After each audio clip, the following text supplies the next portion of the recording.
The test is in 4-part, Part 1, Part 2, Part 3, and Part 4. Now look at Part 1. Part 1. First, you have some time to look at questions 1 to 4.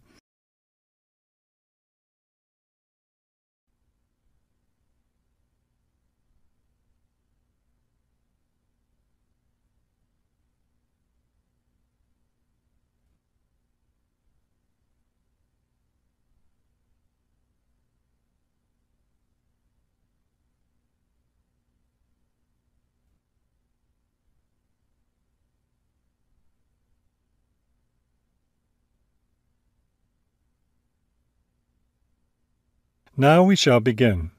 You should answer the questions as you listen, because you will not hear the recording a second time. Listen carefully and answer questions 1 to 4. Global Bicycle Tours, may I help you? Yes, thank you. I'd like to sign up for a bicycle tour. Which tour were you interested in? We have the River Valley Tour coming up in June and the Mountain Tour in July. The River Valley tour is in June. I thought it was in May. It actually takes place the first week of June. Oh, I see. Well, I can still do that. The River Valley tour is the one I want. Splendid. Just let me take your information. May I have your name, please? Carla Schmidt. That's Carla with a K, not a C. K-A-R-L-A. Thank you, Ms. Schmidt. Address?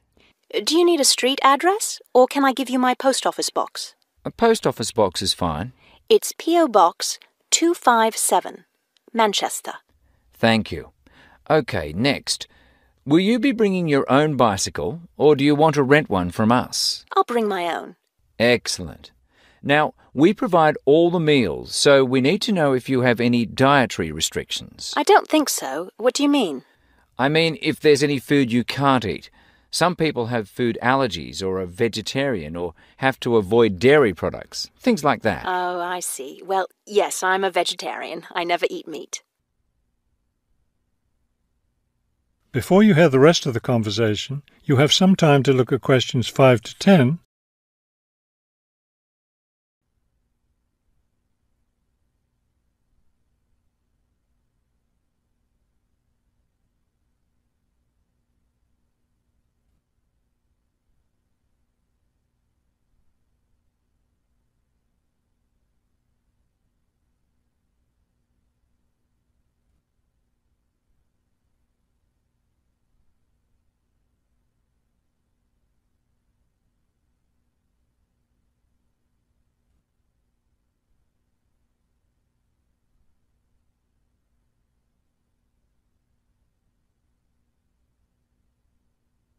Now listen and answer questions 5 to 10.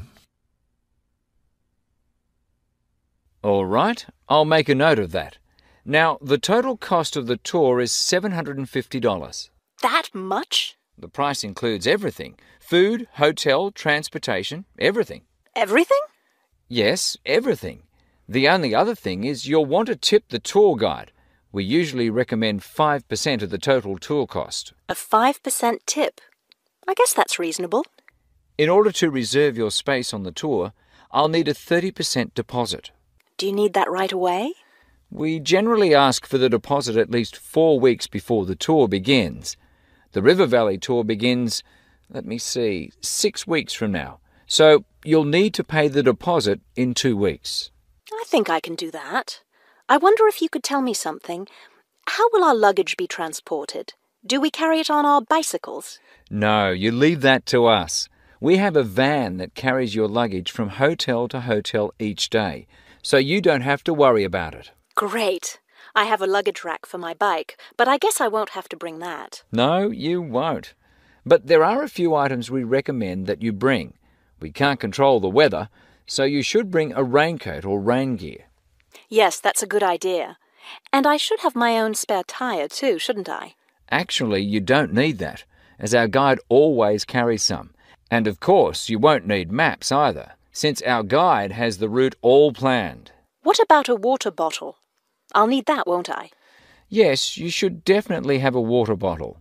A camera would be a good idea too, since that tour goes through some very scenic areas.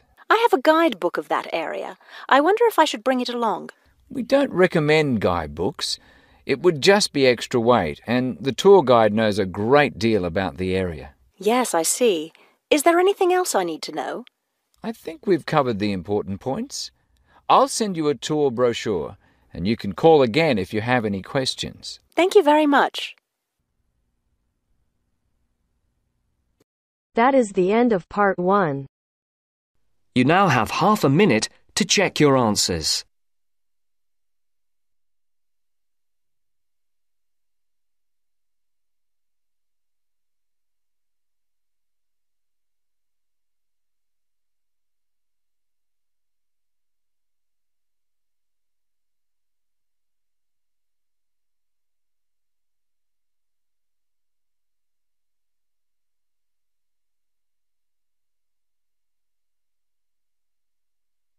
Now turns to part 2. Part 2. You will hear an interview conducted by an interviewer special with the scientist Peter Piot, who discovered Ebola, a dangerous disease. Both of them are conversing about the disease and its origin. First, you have some time to look at questions 11 to 15.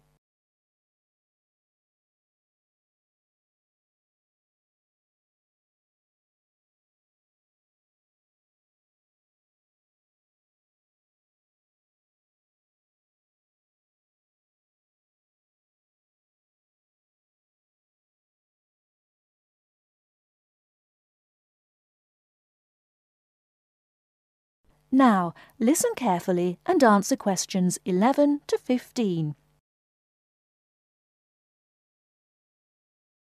Professor Piot, as a young scientist in Antwerp, you were part of the team that discovered the Ebola virus in 1976. Can you tell how did it happen? I still remember. Some day in September, a pilot from Sabina Airlines brought us a shiny blue thermos and a letter from a doctor in Kinshasa, in what was then Zara in the thermos. He wrote there was a blood sample from a Belgian nun who had recently fallen ill from a mysterious sickness in Yambuku, a remote village in the northern part of the country. He asked us to test the sample for yellow fever. These days, Ebola may only be researched in high-security laboratories. How did you protect yourself back then? We had no idea how dangerous the virus that we were dealing with was. And there were no high-security labs in Belgium back then. We just wore our white lab coats and protective gloves. When we opened the thermos, the ice inside had largely melted and one of the valves had broken. Blood and glass shards were floating in ice water. We fished the other, intact test tube out of the slop and began examining the blood for pathogens using the methods that were standard at the time. But the yellow fever virus apparently had nothing to do with the nun's illness. No, and the test for Lassa fever and typhoid fever were also negative. What then could be? Our hopes were dependent on being able to isolate the virus from the sample. To do so, we injected it into mice and other lab animals. At first, nothing happened for several days. We thought that perhaps the pathogen had been damaged from insufficient refrigeration in the thermos. But then, one animal after the next began to die.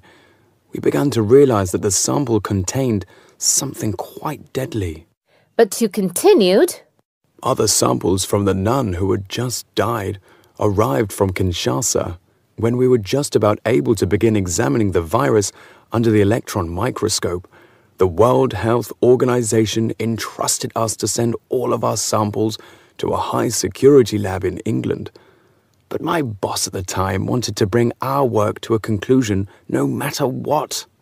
He grabbed a vial containing virus material to examine it, but his hand was shaking and he dropped it on a colleague's foot. The vial shattered. My only thought was, oh shit! We immediately disinfected everything, and luckily our colleague was wearing thick leather shoes. Nothing happened to any of us.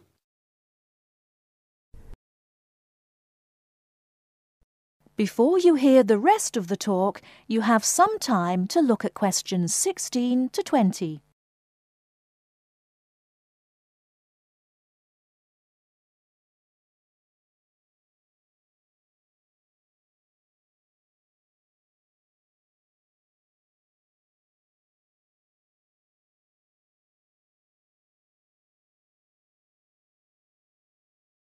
Now listen and answer questions 16 to 20.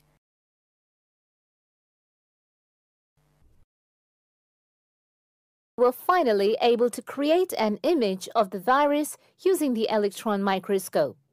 Yes, and our first thought was, what the hell is that? The virus that we'd spent so much time searching for was a very big, long, and worm-like. It had no similarities with yellow fever. Rather, it looked like the extremely dangerous Marburg virus, which, like Ebola, causes a hemorrhagic fever.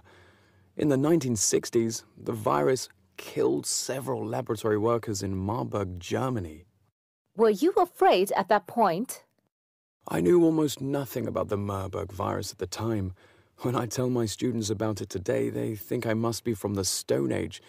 But I actually had to go to the library and look it up in the Atlas of Virology.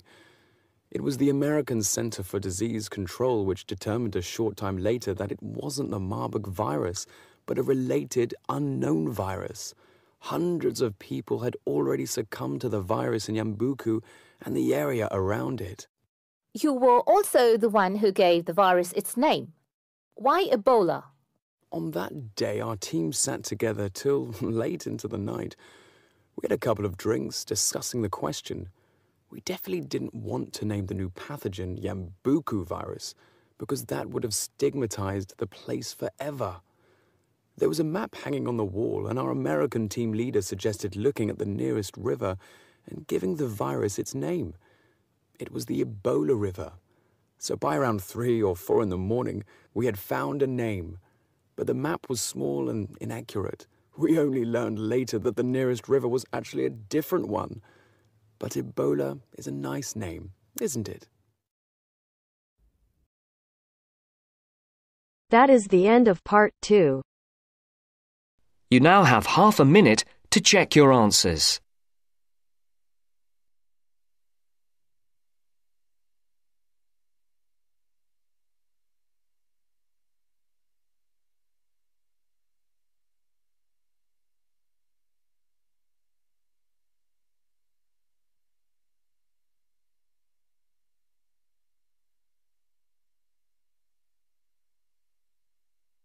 Now turns to part 3. Part 3. Mr. Jackson, who feels that he is physically unfit, is consulting with his doctor about his health condition. Before you listen to their conversation, you have a chance to read questions 21 to 24.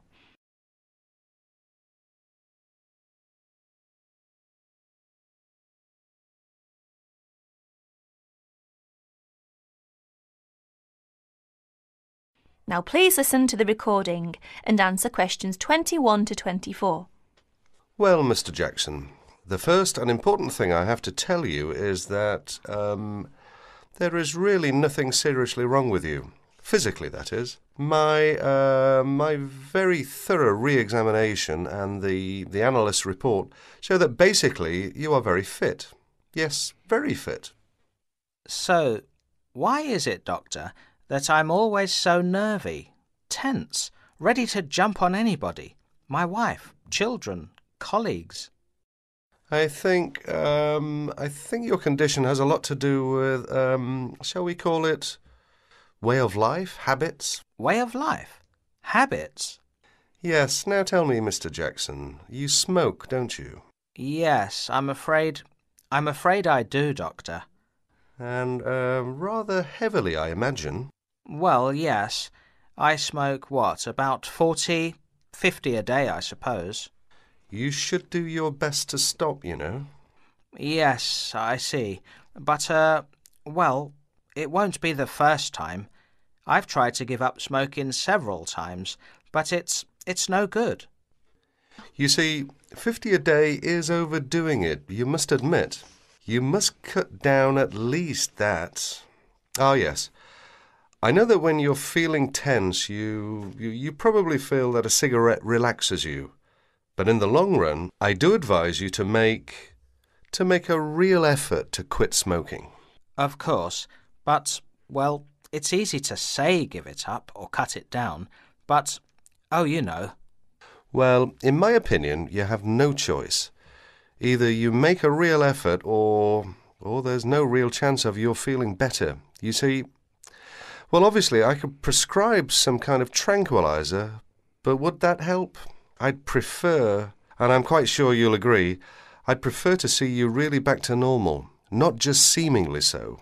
And that's my reason for asking you several more questions about your other habits. Right. Now you have a chance to read questions 25 to 30.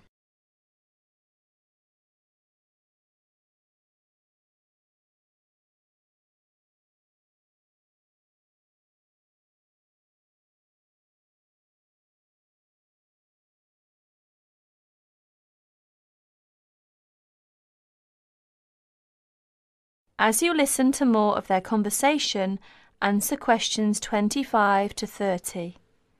Your eating habits, for example. What do you eat normally, during a normal day? Yes, well, I'm a good eater. Yes, I'd say I'm a good eater. Now let's see. Up at 8 in the morning, and my wife has a good breakfast ready. A good breakfast? The usual.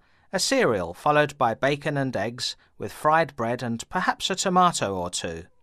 Then toast and marmalade, all washed down with a couple of cups of tea. Yes, I really enjoy my breakfast. Yes.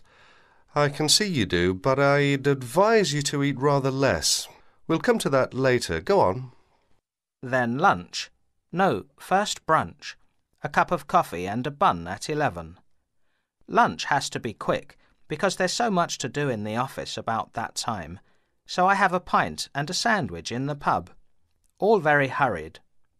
Try to be in less of a hurry. But I make up for it in the evening. I get home at about 7. Dinner's around about 8. Yes, my wife's an excellent cook. Excellent. It's usually some meat dish, and we like spaghetti as a first course. Spaghetti, a meat dish, cheese, sweet.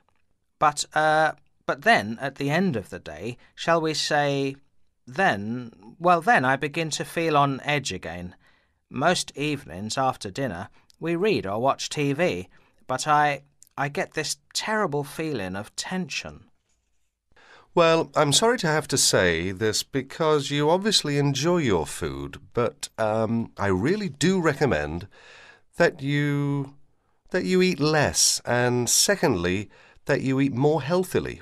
Instead of having that enormous breakfast, for example, try to be content with fruit juice and some cereal. I see, but 11 says right. Well, that's all right, but lunch should be more leisurely. Remember, your health is at stake, not your job.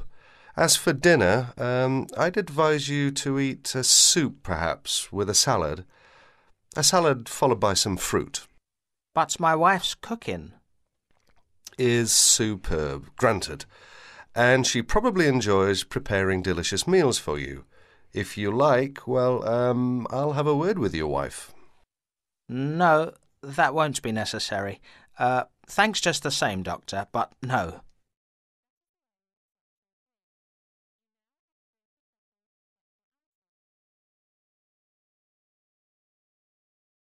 That is the end of part 3.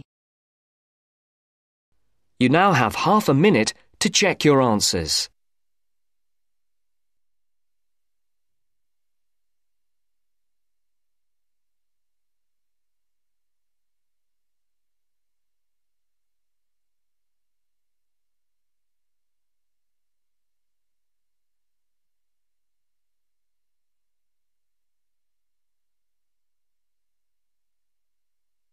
Now turns to part 4. Part 4. You're going to hear a lecture on some useful information for your travelling around Britain. Listen to the first part of the lecture and complete the notes below. First, you have some time to look at questions 31 to 40.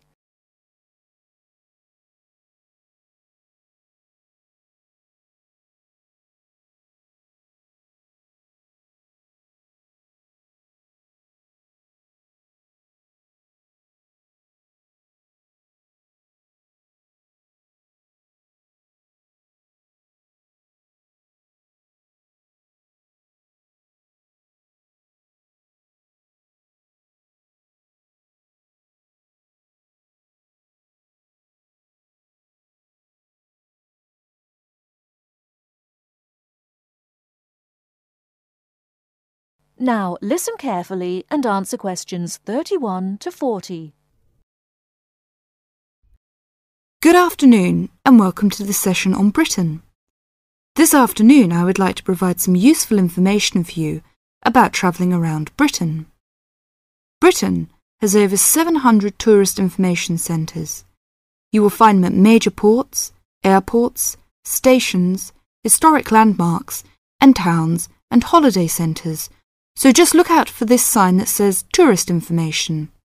The staff will be able to answer your holiday queries as well as provide essential maps, guides and brochures.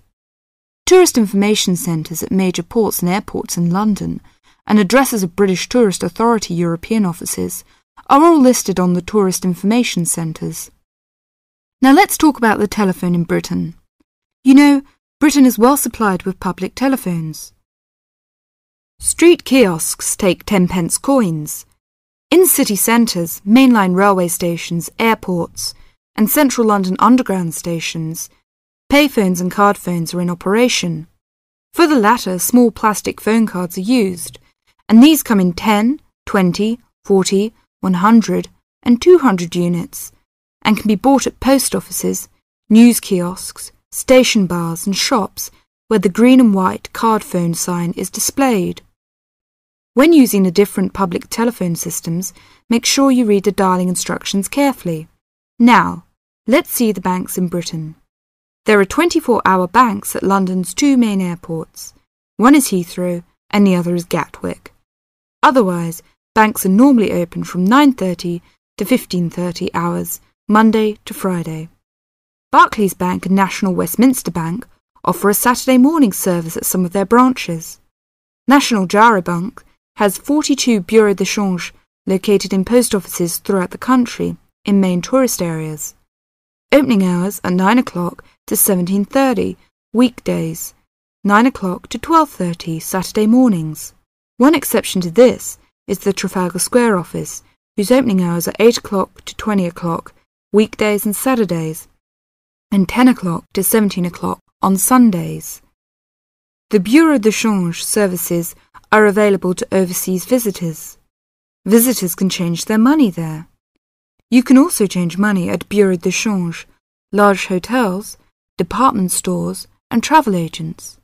Be sure to check in advance the rate of exchange and the commission charged, as these vary considerably. Wherever possible, you are advised to use a bank or Bureau de Change, which conforms to the BTA Code of Conduct. In most cases, this is indicated by display of the code. That is the end of part 4. You now have half a minute to check your answers.